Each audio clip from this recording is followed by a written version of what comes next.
Hey everyone, Mr. MC here. This is a guide for round 2 of the 2022 Nations Cup Stage 1 race taking place at Autopolis with the Group 2 cars. So let's go ahead and take a look at the race details. So 13 lap race around Autopolis with all Group 2 cars. Fuel is at ×1, tire ×3, and we're only using the racing medium and racing soft tires.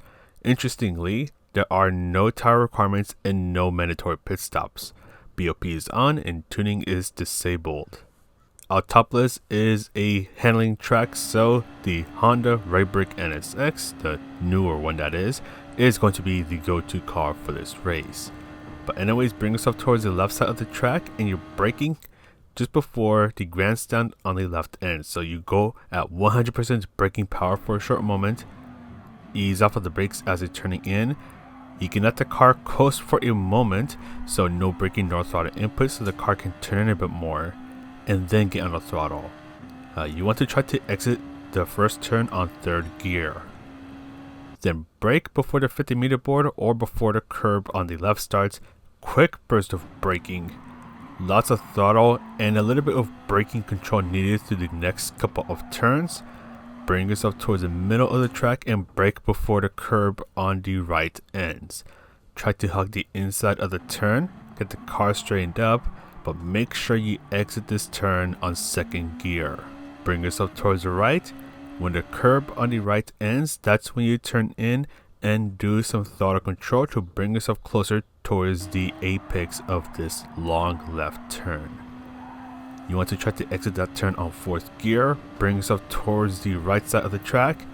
Just after you pass the 2nd sign on the right or before you pass the 50-meter board, brake hard for a short while, ease off of the brakes as you're turning in, and just like the other hairpin, exit on 2nd gear. Bring yourself towards the right, then brake before the 50-meter board. You can actually brake just a little bit earlier if you want a smoother entry into this dangerous right turn.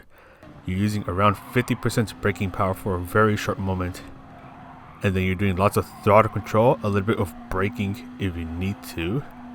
Then just after you complete that left turn, start to brake for this right turn. There's actually 2 consecutive right turns over here. It's doing lots of trail braking, trying to maintain as much momentum as possible, doing lots of throttle control. Bring yourself towards the left. And just as the curb on the left is about to end, that's when you want to start to turn in and use a little bit of your braking power to try to maintain your momentum and to adjust the direction of the car.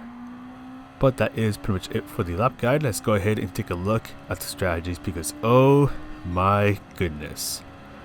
If you remember, a couple weeks ago we had the daily race here at Autopolis with the Super Formula. The dirty air was brutal, which made passing nearly impossible.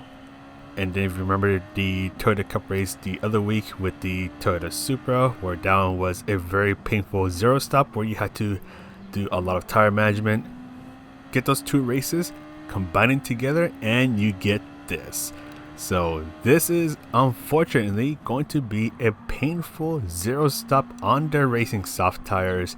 And these Group 2 cars have a lot of downforce, so whenever you get behind someone, you're going to be getting the dirty air. So you won't have as much downforce behind these cars, and it's going to be a lot more difficult to get around these corners as the dirty air will make your car understeer a lot more and make your tires melt even faster.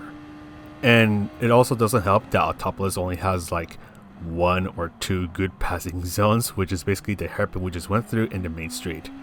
Those are pretty much your only passing zones. Everywhere else, good luck trying to get past them.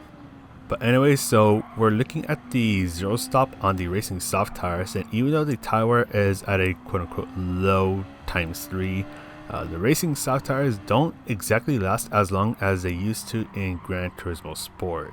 So you're going to want to be really smooth with all of your inputs, being smooth at your turning inputs, braking inputs, throttle inputs. You're trying to nurse those tires so they can last all 13 laps and hope that you don't make a massive mistake towards the end. In the first 7 to 8 laps, your tires should mostly be fine. The tire wear does start to get pretty noticeable around laps 6 to 7.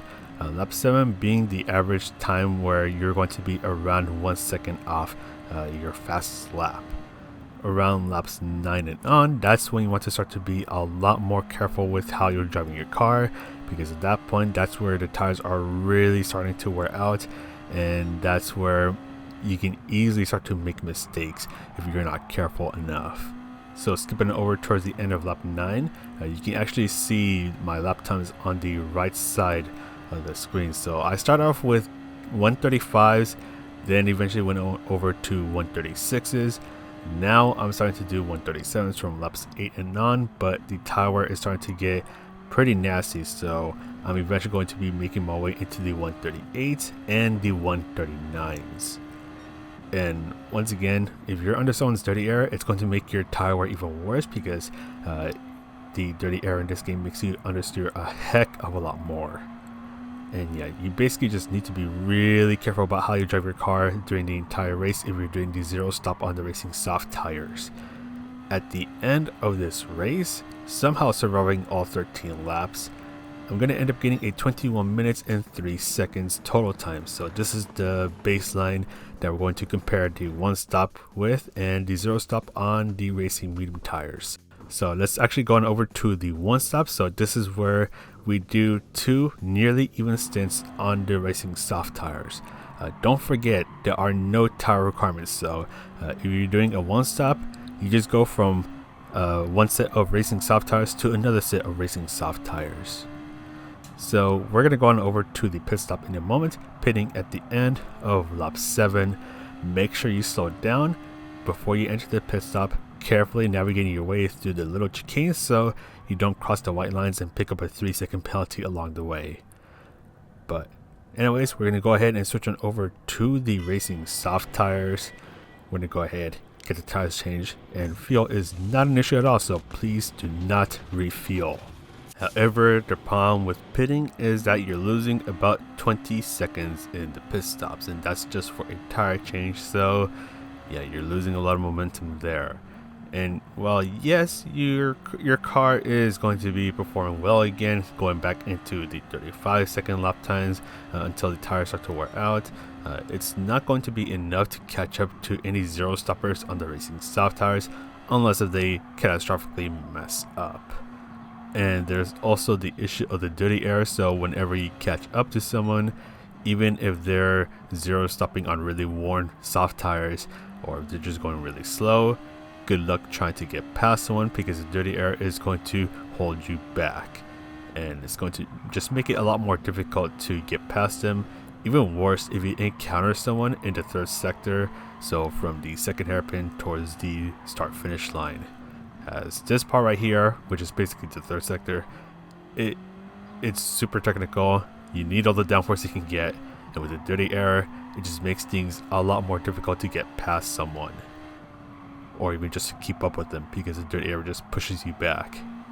But anyways, at the end of the one stop, so 2 soft stints, pitting around the halfway point of the race, I was able to get a 21 minutes and 8 seconds, so 5 seconds slower than the zero stop on the soft tires. But this is definitely a safer strategy, but not the fastest one, because you lose a lot of time in the pit stops and you get held up by traffic. But anyways, the last strategy we'll be taking a look at is the zero stop on the racing medium tires. Some people have been saying that this strategy is close to the zero stop on the racing soft tires, but for me, I don't know if it's just me or if this is like a combo that I really suck at, which I know I do, but I just cannot see the zero stop on the racing medium tires being close to the zero stop on the racing soft tires, because the one stop is actually quicker than the zero stop on the racing medium tires.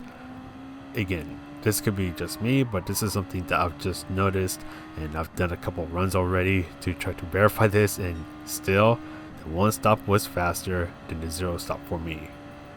But anyways, so you're going really slow. The tire wear does last a bit longer, but your times are still going to be really slow. You will very slowly start to catch up to the zero stoppers in the last 3 to 4 laps, but because you've been going slow in the first 9 laps, it doesn't really matter. It's basically already too late. if any of the zero stop soft users mess up and you end up catching up to them, yeah, you'll be able to have the tower advantage over them as their tires have already melted off. But once again, you still have to take into account that dirty air is a big thing in this race and it's going to keep you held up. But anyways, at the end of this run, you can actually see the tire wear towards the end of the race on the bottom left-hand corner of the screen. This car still gets sketchy on the racing medium tires, worn racing medium tires. And quite honestly, I just don't see why you should even bother using the racing medium tires. They're basically just useless, at least to me they are. This run, I ended up getting a 21 minutes and 10 seconds, so this strategy was even slower than the one stop. But either way, whichever strategy you're going to do, this is going to be a sucky race for all of us. But anyways, you can probably tell how excited I sound about this race, but I'm going to go ahead and sign off now. So thank you guys for watching the video. This is Mr. MCA wishing you a good race, and I'll see you in the next video.